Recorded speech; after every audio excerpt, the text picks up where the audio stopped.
इस वीडियो में हम करवाते हैं 7th क्लास का 4th चैप्टर हीट।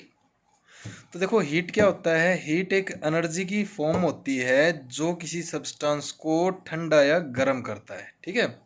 और वो कितना ठंडा है या कितना गर्म है वो किसके द्वारा मेजर किया जाता है, उसके टेम्परेचर के द्वारा। तो इसका मतलब डिग्री ऑफ हॉटनेस और coldness of any object is called temperature.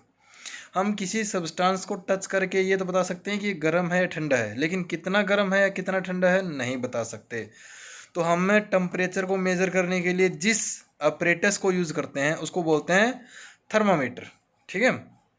इसके बाद आता है कि थर्मामीटर दो टाइप के होते हैं, एक होता है क्लिनिक थर्मामीटर और एक होता है लेबोरेटरिकल थर्मामीटर।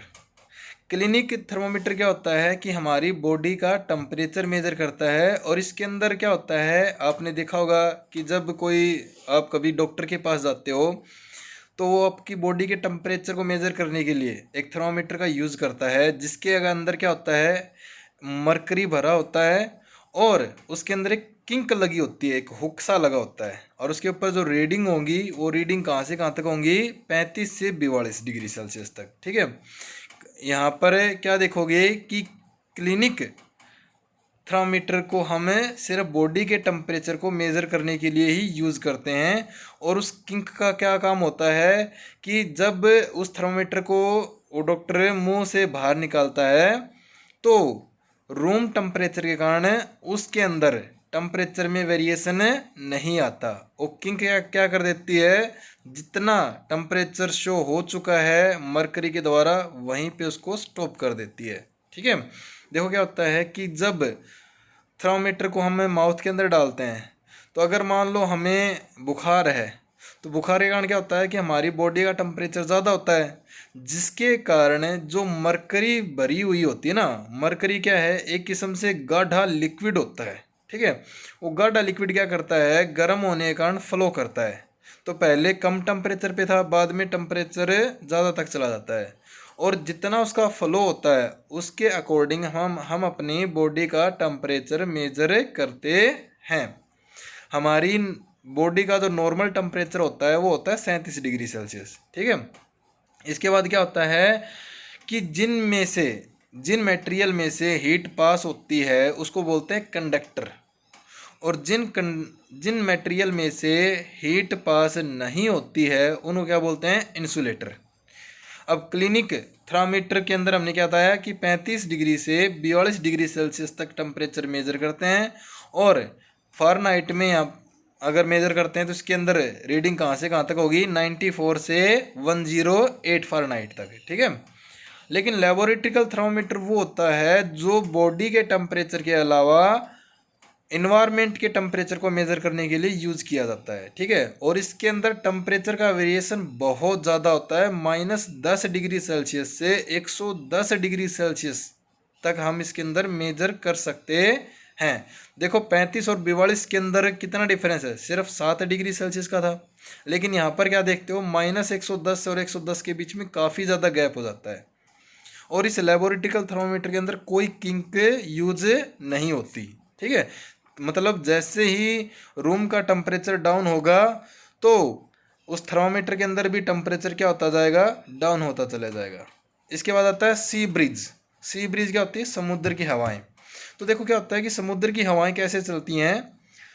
देखो जो रेत होती है ना, सैंड होती है, वो पानी से जल्दी गर्म होती है और जल्दी ही ठंडी होती है।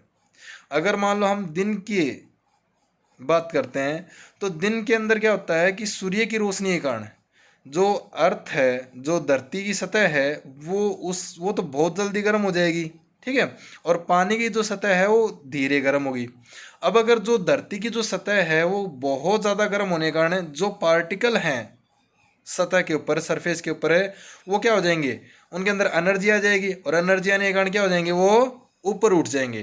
तो यहाँ पर हवा क्या हो जाएगी, कम हो जाएगी, और समुद्र के पानी के सरफेस के ऊपर हवा क्या हो जाएगी, ज़्यादा हो जाएगी। तो ज़्यादा हवा के पार्टिकल से कम हवा के पार्टिकल की तरफ वो पार्टिकल क्या करेंगे, फ्लो करेंगे। तो इस तरीके से समुद्र की हवाएं चलती हैं। लेकिन रात के टाइम क्या होता है कि जो धरती थी वो जितनी जल्दी गर्म होती है उतनी जल्दी ठंडी होती है। लेकिन पूरा दिन सूर्य की रोशनी के कारण पानी का जो सरफेस है वो बहुत ज़्यादा गर्म हो जाता है। अब पानी के सरफेस के ऊपर क्या होती हैं, जो हवा के पार्टिकल थे वो हल्के हो जाएंगे और वो ऊपर उठ जाएंगे, ठीक है। और जो धरती के ऊपर हैं वो पार्टिकल्स ज़्यादा हो जाएंगे। तो जहाँ पर हवा के पार्टिकल्स ज़्यादा हैं वहाँ से वो क्या करेंगे, कम पार्टिकल की तरफ फ्लो करते हैं। तो इस तरीके से रात के टाइम लैंड ब्रिज मतलब धरती की हवाएं चलती हैं, ठीक है। इससे आगे क्या होता है, ट्रांसफर ऑफ हीट।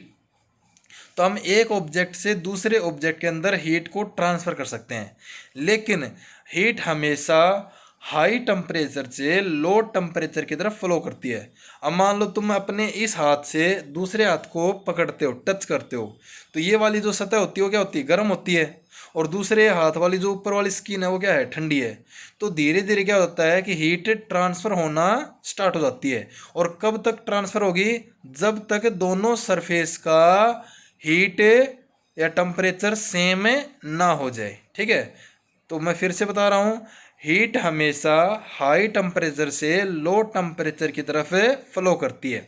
और ये जो ट्रांसफ़र ऑफ हीट होती है वो तीन तरीके के द्वारा होती है, एक कंडक्शन के द्वारा, एक कन्वेक्शन के द्वारा और एक रेडिएशन के द्वारा। कंडक्शन के दौरान क्या होता है कि हम डायरेक्टली टच करते हैं। अब मान लो हमने क्या किया, बर्फ़ है, उस बर्फ़ को अपने हाथ में पकड़ लेते हैं, तो देखो क्या होता है कि बर्फ़ ठंडी होती है, हमारा हाथ गर्म था, तो क्या होगी, हाथ का जो हीट है ना वो बर्फ़ के अंदर जाना स्टार्ट हो जाता है, तो बर्फ़ पिघलना स्टार्ट हो जाएगी, है ना। तो मैंने कहा था ना कि हीट कहाँ पर ट्रांसफ़र होगी, गर्म से हाई टेम्परेचर से लो टेम्परेचर की तरफ, ठीक है। तो ये हो गया कंडक्शन मेथड, जिसके अंदर डायरेक्ट हम टच करते हैं। अगले वाला कन्वेक्शन। कन्वेक्शन के अंदर क्या होता है कि हम हीट को ट्रांसफ़र करते हैं बाय लिक्विड मीडियम, ठीक है।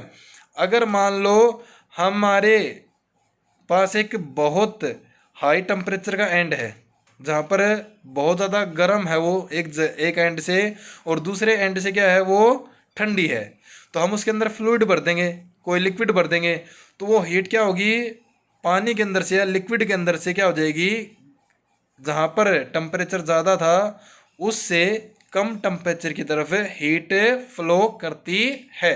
कहने का मतलब ये है कि कन्वेक्शन के अंदर हीट फ्लो करती है बाय लिक्विड मीडियम।